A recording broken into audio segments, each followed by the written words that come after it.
1919లో Spanish designer అయిన Cristobal బెలెన్జియాగా స్పెయిన్లోని బెలెన్జియాగా బ్రాండ్ని start చేశారు.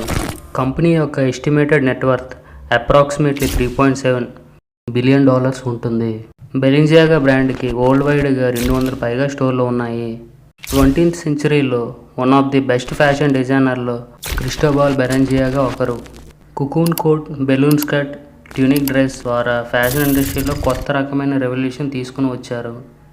1937లో ప్యారిస్కి తన యొక్క ఫ్యాషన్ హౌస్ని మూవ్ చేశారు. ఫ్యాషన్ ఇండస్ట్రీలో ఒక పవర్ హౌస్గా మారింది ప్యారిస్కి వెళ్ళిన తర్వాత. ఈయన క్రాఫ్ట్ని apprenticeship and hand on experience ద్వారా నేర్చుకున్నారు. బెలెన్జియాగా ఇన్నోవేటివ్ టెక్నిక్స్ ద్వారా ఫేమస్ అయ్యారు. 1972లో క్రిస్టోబల్ బెలెన్జియాగా డెత్ తర్వాత ఫ్యాషన్ హౌస్లో various changes, leadership and direction చూశారు. 21st సెంచరీలో old fashion